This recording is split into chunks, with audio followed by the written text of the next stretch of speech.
설교가 조금 어려울 수 있습니다. 조금 어려울 수 있는데 어거스타 교회 성도님들은 뭐 그 정도는 할 수 있겠죠? 네, 들어봐요. 아멘인지 아닌지. 감리교를 만든 요한 웨슬리 목사님 회심 기념 주일이면서 성령 강림절을 동시에 지킵니다. 감리교는 1739년에 요한 웨슬리 목사님에 의해서 세워진 교단입니다. 우리는 그리스도인의 성장을 4단계로 보고 있습니다. 회개, 의인, 성화, 완전. 이 4가지를 구원의 길 또는 구원의 순서 이렇게 이야기하는 게 감리교 신학의 핵심입니다.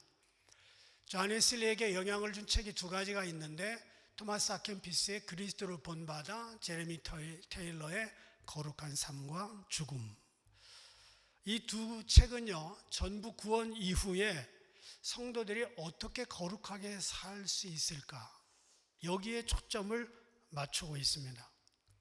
말하자면 감리교는 예수 믿고 구원받아서 천국 간다, 이런 단순한 도식이 아니고 그 중간에 이 땅에서 사는 동안 어떻게 예수님의 성품을 닮아갈 것인가, 여기에 초점을 두고 있습니다.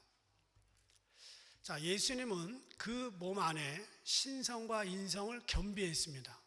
하나님의 성품과 인간의 성품 2가지가 공존하셨던 분입니다. 우리가 예수님을 믿으면서 나름대로 예수님에게 대해서 관심이 있습니다. 그러면 내가 가지고 있는 예수님에 대한 관심은 어떤 측면인가?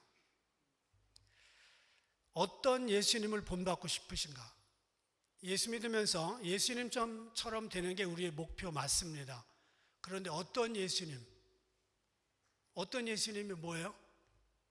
무슨 예수님의 종류가 많아요? 가 아니고 예수님의 어떤 측면을 내가 더 좋아할 수 있는가, 따라가고 싶은가, 그 얘기입니다. 자, 예를 들면 히브리서 11장을 믿음장이라고 합니다.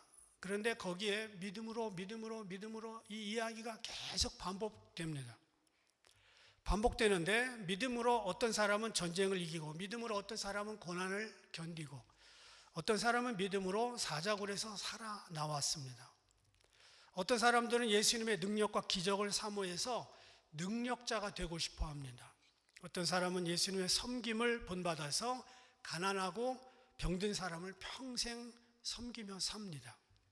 어떤 사람은 예수님의 지도력을 본받아서 CEO 예수님, 이런 책을 썼습니다. 바울이 갈라디아에서 성령의 9가지 열매에 대해서 언급했습니다. 베드로는 오늘 본문에서 신의 성품, 거룩한 성품 8가지를 말합니다. 그리고 바울의 9가지 성령의 열매는 3가지로 압축됩니다. 믿음, 소망, 사랑.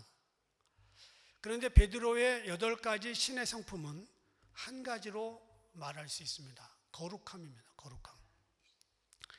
오늘 우리가 읽은 본문은 교회 역사상 가장 많은 논란을 일으켰던 구절 중에 하나입니다. 어떻게 타락한 인간이 신의 거룩한 성품을 가질 수가 있겠는가? 말도 안 된다, 이렇게 얘기하는 사람이 있는가 하면, 한쪽에서는 신의 성품은 주님의 도우심으로 얼마든지 가능하다, 이렇게 말했습니다. 오늘 사도 베드로는 가능성에 역점을 두고 3가지를 이야기합니다. 첫 번째는 4절인데 보배롭고 지극히 큰 약속으로 말미암아 가능하다. 자, 신의 성품에 참여하는 거 쉽지 않지만, 내 힘으로는 할 수 없지만 보배롭고 지극히 큰 약속으로는 가능하다, 그 말이에요. 약속이 도대체 무엇이길래 신의 성품에 참여할 수 있는 원동력을 줄 수 있는가? 베드로가 말하는 신의 성품이라고 하는 것은 예수님처럼 완전히 거룩해지는 것을 말하는 게 아닙니다. 그건 될 수가 없어요. 우리는 인간입니다. 4절에 나온 것처럼 세상에서 썩어질 것을 피해 사는 것, 이겁니다.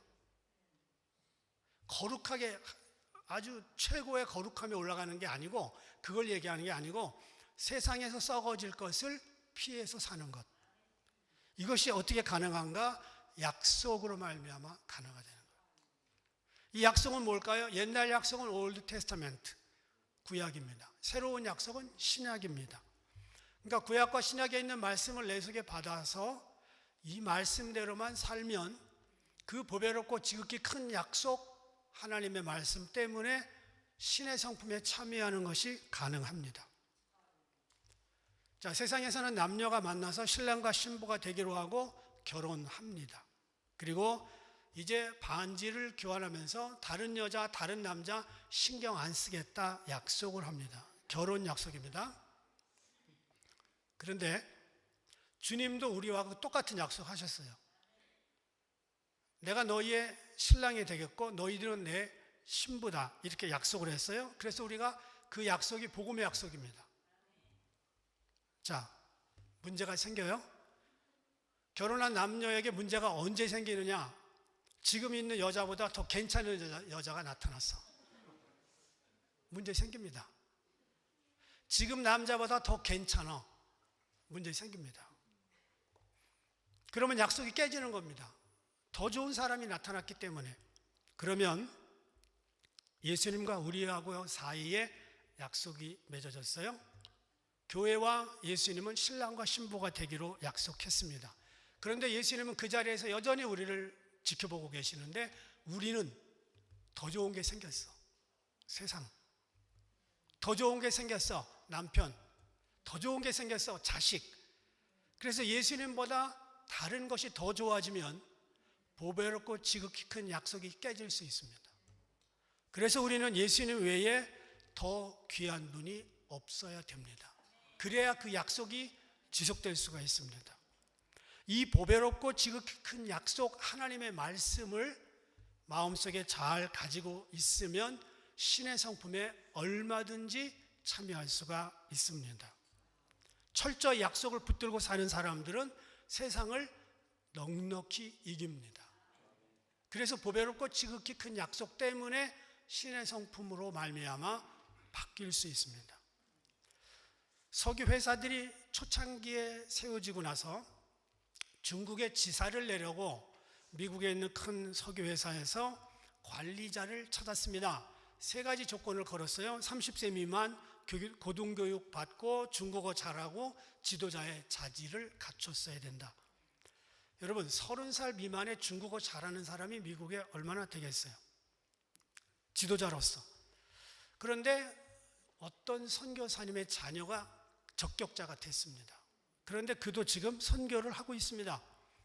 그래서 그 사람을 어떻게 찾아내서 사장이 컨택을 해서 얘기를 했어요. 적격자 당신이니 찾아와 달라. 지금 얼마 받아? 초창기 석유회사 때 그분이 1년에 600불을 받았습니다. 애니얼 샐러리가 600불. 그랬더니 사장이 웃으면서 15,000불 줄게. 15,000불. 굉장히 큰 돈입니다. 그랬더니 이 사람이 그렇게 얘기했습니다. 굉장히 크군요.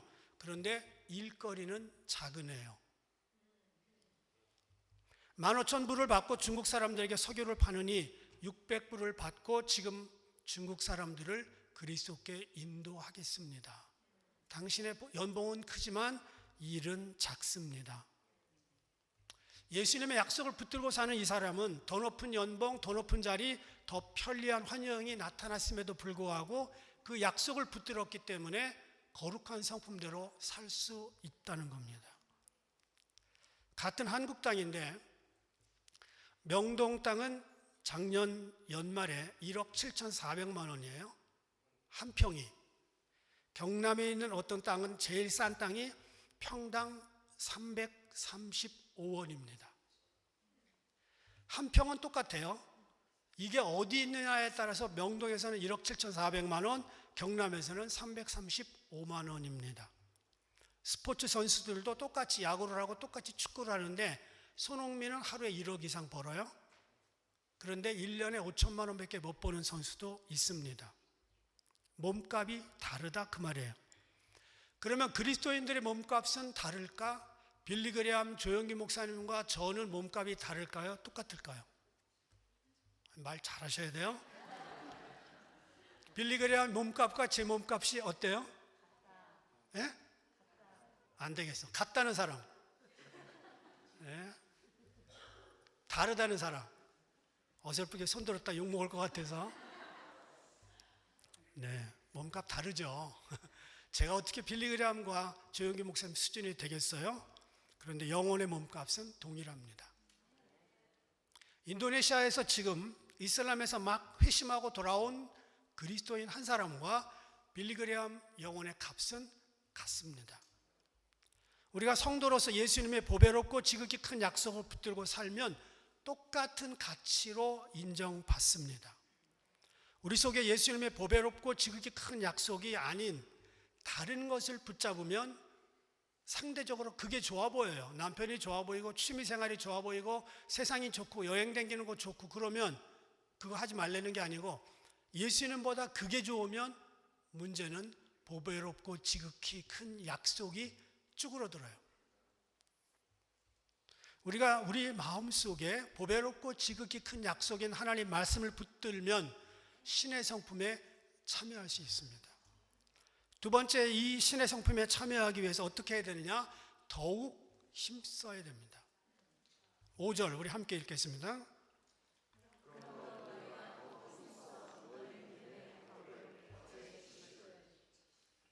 10절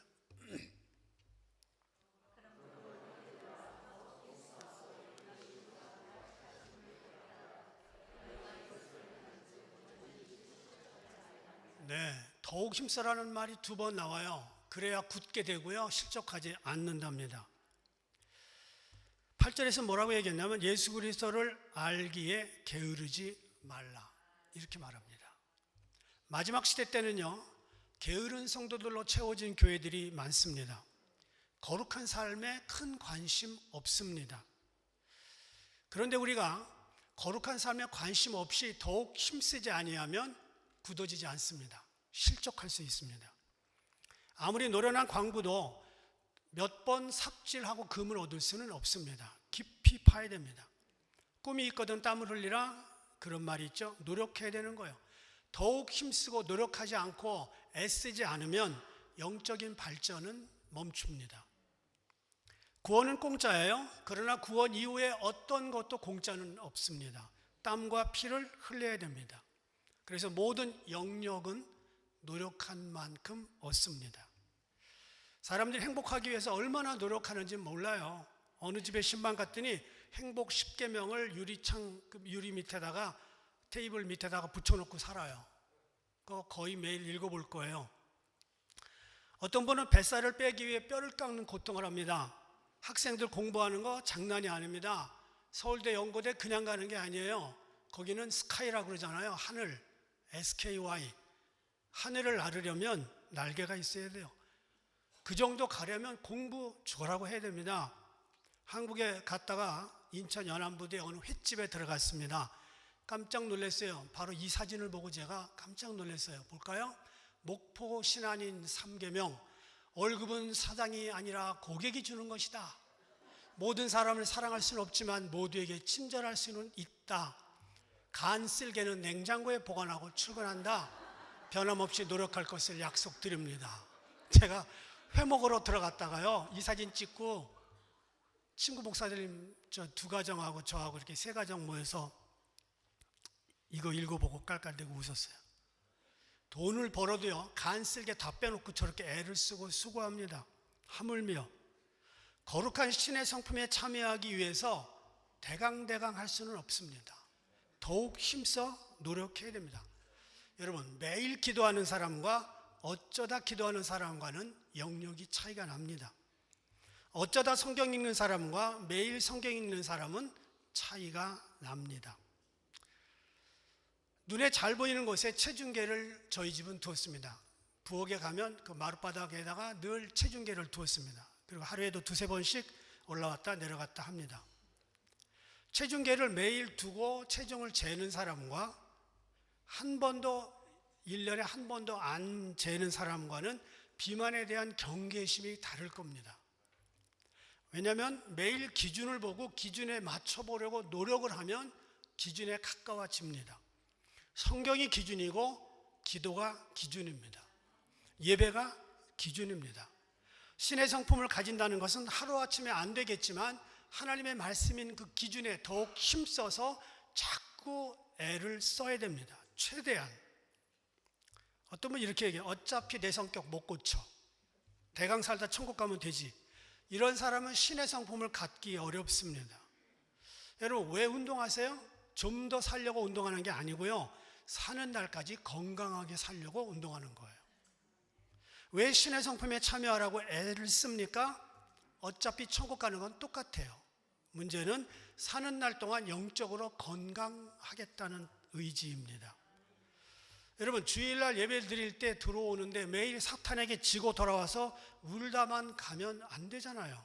승리의 보고를 가지고 들어와야 되잖아요. 더욱 힘쓰고 애를 써야 됩니다. 태권도 검은띠 그냥 주지 않습니다.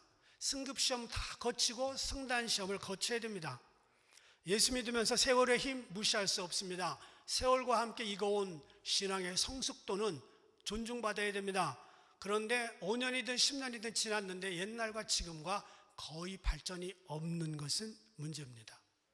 세월만 자랑하면 불행합니다. 자, 우리가 정치하는 사람을 정치인이라고 말합니다. 그런데 동네 이장을 정치인이라고 그래요? 안 그래요. 기업하는 사람들을 경제인이라고 부릅니다. 그런데 동네에서 구멍가게 하는 사람에게 당신은 경제인이야 이래요? 아니거든요. 정치인과 경제인 소리 들으려면 전문가로서 애를 써야 됩니다. 그리스도인이라면 어떻게 될까요? 예수님처럼 말하고 예수님처럼 행동하고 예수님처럼 살려고 애를 써야 됩니다. 그래야 그리스도인이 되는 겁니다. 바울은 그렇게 얘기했습니다. 내가 그리스도와 함께 십자가에 못 박혔나니 그런즉 이제는 내가 산 것이 아니요 내 속에서 그리스도께서 사신 것이라. 내 안에서 그리스도께서 사라지는 역사들은 어떻게 가능한가? 더욱 힘써야 됩니다. 지금 믿는 것만으로도 충분하다고 생각하면 발전은 있을 수 없습니다. 신의 성품은 때가 되면 신문에 끼워서 집으로 배달되는 공짜 세일 쿠폰이 아닙니다. 노력하지 않으면 얻을 수 없습니다. 더욱 힘쓰라고 하는 말을 영어에 보니까 make every effort, 모든 노력을 하라는 말이에요. 할 수 있는 한 모든 노력을 하십시오. 여러분, 새벽기도 가능합니까? 하시면 나와야 돼요. 수요 예배 가능합니까? 하면 나와야 돼요. 가능한데 안 나오면 문제예요. 불가능해요. 직장 생활도 있고 애들도 저녁에 돌봐야 되고 it's okay. 그런 건 내가 뭐라고 안 그래. 그런데 할 수 있는데 못하면 문제입니다. 할 수 있는데. 예수님이 십자가를 앞에 놓고 기도할 때 누가복음 22장 44절 보니까 예수께서 힘쓰고 애써 더욱 간절히 기도하시니 땀이 땅에 떨어지는 핏방울 같이 되더라. 누가는 의사예요. 의사가 예수님이 기도하는 모습에 대해서 이렇게 기록했습니다. 예수께서 힘쓰고 애써 더욱 간절히 기도하시니 땀이 땅에 떨어지는 핏방울 같이 되더라. 땀이 땅에 떨어져서 핏방울 같이 붉을 정도로 온몸의 진액을 짜내는 거예요. 그렇게 기도하기는 어려울 겁니다. 저도 그렇게는 못했어요. 그런데 이건 할 수 있잖아요. 힘쓰고 애써 더욱 간절히. 우리가 그렇게 기도해야 됩니다. 이승만 대통령을 독재자라고 비난을 많이 합니다. 오케이, 인정해요. 그런데 그는 기도의 용사였습니다. 6.25 때 대구 떨어지기 전에, 대구가 적군의 손에 떨어지기 전에 잘못하면 대구가 넘어가게 생겼습니다. 이 늙은 대통령이 이렇게 기도합니다. 제 목숨 조국 통일의 재단에 바치겠나이다. 그때 사방에서 북한군들이 대구를 놓고 공격하고 있었습니다. 하나님이 기적을 내려주시지 않는 한 대구는 적의 수중에 금방 떨어지게 생겼습니다. 대통령은 하나님 제발 이 나라를 구원해 주십시오 간절히 기도했고요. 대통령 뒤에 부인이었던 프란체스카 여인 기도했습니다. 오스트리카 빈에 있는 그의 어머니 밤새 기도했습니다. 언니 베티 금식하면서 대한민국을 위해 기도했습니다. 그런데 장마철이 이미 지났고요. 9월 10일인데 장마는 지났습니다. 그런데 이들이 기도하고 함께 목사님들과 기도했는데 9월 10일 날 때늦은 장마가 또 찾아왔습니다. 낙동강 전선에서 북한군들이 진격을 할 수 없게 만들었습니다. 그래서 우리 아군들의 보급과 전열 장비들이 제대로 갖춰져 있을 수 있는 시간을 벌었습니다. 그때 이승만 대통령은 그걸 보고서 낙동강 전선을 담당했던 워커 장군에게 이렇게 얘기합니다. 하나님은 언제나 우리 편에 계시니 누가 감히 우리와 대항해 싸울 수 있겠느냐. 로마서에 있는 말씀을 인용합니다. 우리는 이런 대통령을 한때 가졌었습니다. 여러분, 신의 성품에 참여하기 위해 우리는 더욱 애써 힘써 간구해야 됩니다. 노력해야 됩니다. 세 번째는 영원한 나라에 넉넉히 들어가야 한다. 11절 함께 읽을까요?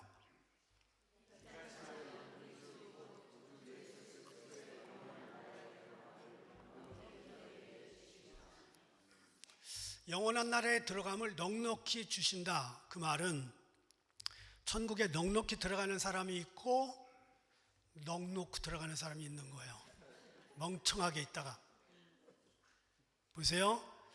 나는 천국만 가면 돼. 그것만 해도 감지덕지야 하는 분이 있을지 모르겠지만 신의 성품을 닮아서 이 땅에서 살아가는 날 동안에 예수님이 주실 수 있는 놀라운 기프트들이 있습니다. 은사들이. 그 누려야 되지 않겠어요? 내가 온 것은 양으로 생명을 얻게 하고 더 풍성히 얻게 하려는 것이라 그랬는데 생명만 얻고 풍성이는 빼놓고 살면 좀 안타깝지 않아요? 공짜인데. 우리는 살아있는 날 동안에 그리스도의 성품으로 준비되어서 천국에 넉넉히 들어가야 될 줄 믿습니다. 십자가의 오른쪽 강도 평생 강도짓 했습니다. 그런데 억세게 운이 좋았어요. 함께 죽는 사람이 하필이면 예수 그리스도였습니다. 마지막에 주님을 붙들었습니다. 주님이 말했어요. 내가 오늘 나와 함께 낙원에 있으리라. 괄호 열고 간신히 들어갔다. 가룟 유다 예수님의 말씀을 수도 없이 들었습니다. 예수님이 발도 닦아줄 뻔했습니다. 그런데 한 번도 제대로 그 놀라운 일들을 경험하지 못했습니다. 그는 천국과 상관이 없어졌습니다. 바울은 로마서 8장 37절에서 이렇게 얘기했어요. 그러나 이 모든 일에 우리를 사랑하시는 이로 말미암아 우리가 넉넉히 이기느니라. 그런데 이 앞에 나오는 이 모든 일이 35절부터 나옵니다. 환난, 핍박, 기근, 적신, 위험, 칼, 죽임을 당하는 것. 이런 것들을요 넉넉히 이긴대요. 하나도 만만한 게 아닙니다. 환난, 핍박, 기근, 적신, 위험, 칼, 죽임 당하는 것. 하나도 만만치 않은 것들을 넉넉히 이긴답니다. 바울은 몸이 4개예요? 목숨이 10개예요? 바울은 애쓰고 힘써서 경건에 이르렀기 때문입니다. 베드로서 1장 5절 보니까 믿음의 덕을, 덕의 지식을, 지식의 절제를, 절제의 인내를, 인내의 경건을, 형제 우애의 사랑을 공급하라. 지금 계속 단계가 높아지는데 여러분 어떤 스테이지에 계십니까? 자, 믿음이에요? 덕이에요? 지식이에요? 절제예요? 인내까지 해요? 경건해요? 형제 우애도 합니까? 그 위에 사랑까지 있습니다. 이 8층의 피라미드를 쌓아 올릴 때 여러분은 지금 어떤 스테이지에 있습니까? 이 8가지 신의 성품이 흡족하게 충분히 갖추어지면 바울과 베드로의 말처럼 넉넉히 이기고 천국도 넉넉히 들어갑니다. 미국 인디언 선교를 하다가 29살 젊은 나이에 죽은 데이비드 브레이너드의 일기를 제가 몇 번을 읽었습니다. 그는 자기 생일이 되면 산에 올라가서 금식하면서 하루를 보냅니다. 폐결핵 3기였습니다. 그 몸을 이끌고 눈 덮인 언덕에서 하루 종일 기도하고 나면 피를 토하고 각혈이 돼서 눈 위가 시뻘겋게 물들곤 했습니다. 저도 눈 속에서 한번 기도해 본 적이 있는데 3시간을 하고 나니까요 무릎이 얼얼해서 못 일어나겠더라고요. 데이비드 브레이너드는 성도들이 보내준 선교비를 쓰면서 선교에 이렇게 많은 진전이 없는 걸 안타깝게 여기고 과로를 했습니다. 과로. 29살의 꽃다운 나이에 들어가고 말았습니다. 천국에. 그런데 그는 사는 날 동안 힘들었지만 천국은 넉넉히 들어갔을 겁니다. 우리는 영적 훈련에 더욱 힘써야 됩니다. 적당히 예수 믿으면 좋은 게 아닙니다. 넉넉한 신의 성품을 가지고 넉넉히 천국에 들어가야 됩니다. 바둑 7단이 3급을 상대하면 넉넉히 이깁니다. 그런데 7단과 5단은 간신히 이깁니다. 영적인 원리도 마찬가지예요. 우리가 신의 성품에 참여하고 넉넉해지면 사탄도 넉넉히 이길 수 있습니다. 그런데 그 훈련이 잘 안 되면 사탄한테 간신히 이기거나 패할 수밖에 없습니다. 오늘 이 시대 기독교의 문제는 신학의 부재가 아닙니다. 요즘만큼 신학 목사님들이 공부 많이 한 시대가 없었습니다. 교리의 실패가 아닙니다.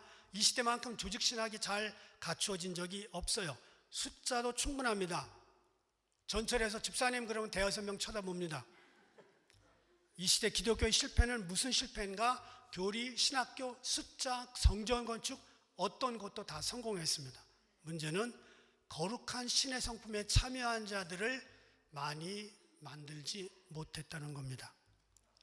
사람들 우리가 무엇을 믿는지 잘 모르지만 우리가 어떻게 사는지는 주의 깊게 쳐다보고 있습니다. 그래서 우리가 오늘 신의 성품, 거룩한 완전을 목표로 살아가면 매일매일 주님께 가까이 가는 걸 보면 그들은 인정합니다. 저런 사람이 그리스도인이다. 저는 우리 교회 성도들이 넉넉히 들림받고 넉넉히 천국에 들어가기를 소원합니다.